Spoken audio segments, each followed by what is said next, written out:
The Boston Celtics have been one of the most up and down teams in the league for the past couple of years, and to open this season, it very much appeared that they were on yet another down. But they have turned things around and then some, and now they are one of the league's top contenders.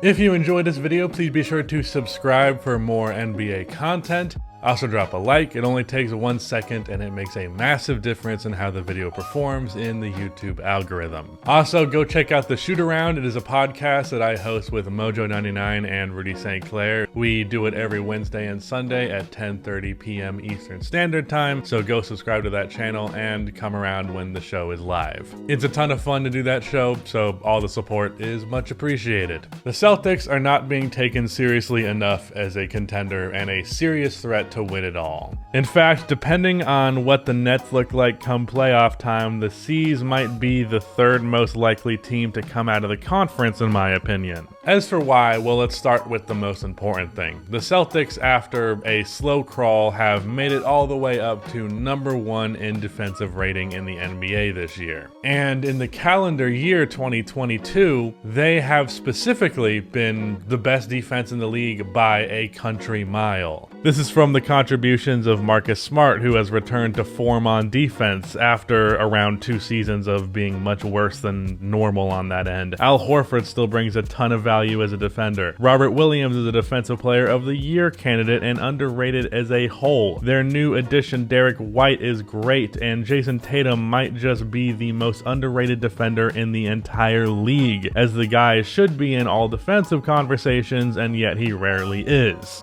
Meanwhile, for some reason that truly perplexes me, Jaylen Brown gets a defensive reputation when he's literally a worse defender than Jason. Ironically, Jaylen probably isn't even a top 5 defender on his team. But that aside, the starting lineup of Marcus Smart, Jaylen Brown, Jason Tatum, Al Horford, and Robert Williams is insane defensively, and that same lineup with Derek White in place of Horford is also just as insane. Yes, I just said that Jaylen Brown is not a top 5 defender on his team, but that's more of a testament to the defensive talent on this team more than anything else, because Jaylen as your 6th best defender is absolutely insane. So the Celtics hang their hat on the defensive end of the floor, and they do so better than every other team in the league, and it's not particularly close. I personally really prefer a team to be more defensive-minded than offensive-minded, because even the best offensive-minded team can have a cold night. You rarely have a cold night as a defensive team. But speaking of offense, what did the Celtics look like on that end?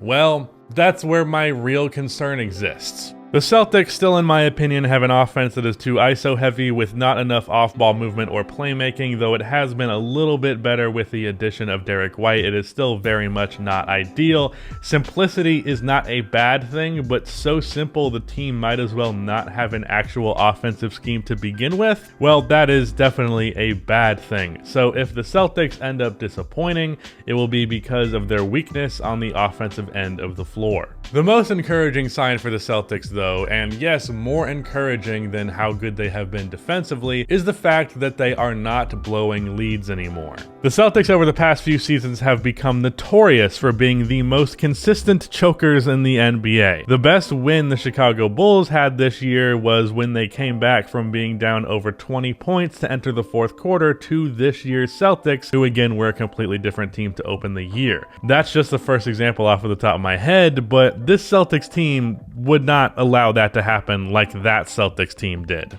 Not being able to maintain composure has been this team's biggest flaw over the past couple of years, and it's one we just haven't seen them have for the last couple of weeks and really this entire year. They aren't playing down to their competition, and when they have a lead, they hold on to it. They're as mentally sound as ever, and again, their defense is rock solid and then some. And yet, all of that said, I don't feel like this team is getting enough respect. I don't know that it's getting enough praise. Why?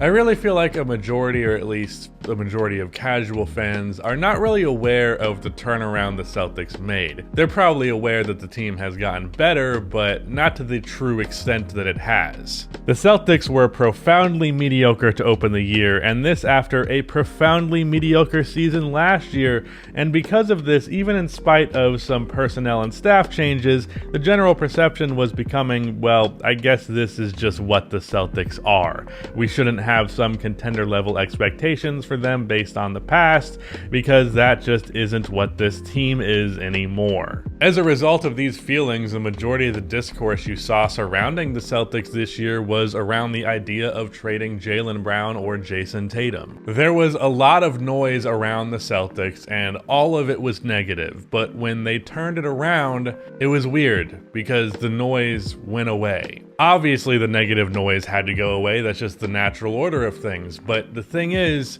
it wasn't replaced by positive noise. It was replaced by silence. Like, the perception of the Celtics went from, oh, they're bad, to, I guess they're all right now. When really it should have been, holy shit, they're a good team now. We had the conversation about them being mid, we had the conversation about what they should do about that, then the conversation about how they've turned it around, and then it stopped there, when with 10 fucking games left in the season, we should definitely be having the conversation of, holy shit, the Celtics could win the championship. With that said, how do they look versus the other top contenders in the NBA?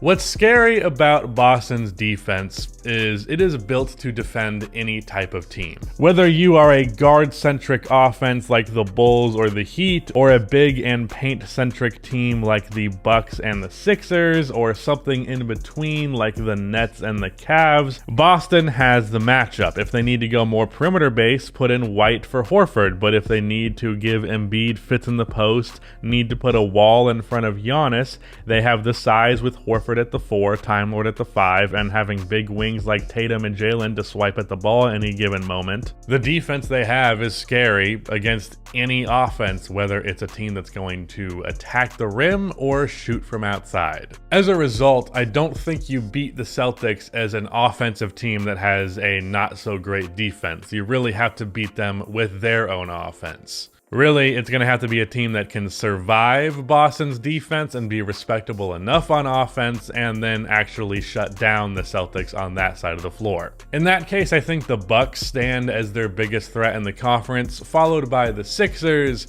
and then weirdly followed by the Chicago Bulls, even though I think they're a much worse team. I think Boston wins that series, but they are a team with a ton of difficult shot makers, which could withstand a great defense, and they have a good defense when everyone's healthy. It's a favorable matchup for them, but I'm still going Boston. And Brooklyn, again, just a total wild card, so it's kind of hard for me to evaluate them. Miami would absolutely give Boston fits with their own defense. However, I feel like Miami could go a 7-game series versus the Boston Celtics and not crack 100 points once. So it's going to be their poor half-court offense that would be their undoing. It's just, I don't think that's going to happen versus Boston because of their offense. It's going to be an incredibly defensive series, but the Celtics have a better offense, so they're actually going to win with that end of the floor, ironically. Now, the same thought process defensively can be applied to the Western Conference. They can cover the guard play of the Phoenix Suns while also not allowing DeAndre Ayton easy opportunities inside. They're one of the few teams that can defend a Ja Adams or Steph Draymond pick and roll. The Nuggets, it's a similar philosophy with the Suns except reversed. They can have the inside presence to slow down Jokic while also not allowing Jamal Murray or Michael Porter Jr. to have easy opportunities, presuming those two are back for the playoffs. As of right now, if I'm making a prediction for what teams are going to come out of the Eastern Conference, it is probably the Bucks first, then the Sixers second, although sometimes I flip back and forth depending on how James Harden is playing. And then after that, I'd have to go Boston. Again, the Brooklyn Nets are a wild card, so I would not be shocked if I actually see them in the playoffs and I consider them a better team than the Celtics, but I really do believe in this Celtics team. I will take them over the Miami Heat. We'll say the Nets for now, and out west, I would take them over the Nuggets or the Grizzlies. And I wouldn't put it out of the realm of possibility that they beat any team that's ahead of them, even if I do consider 5 teams better than them. Seriously, the Boston Celtics have not gotten the proper championship buzz buzz that they deserve. So hopefully I was able to give them some of their flowers with this video. But that is the end of this video. Please be sure to like and subscribe for more NBA content like this, and keep the outro music.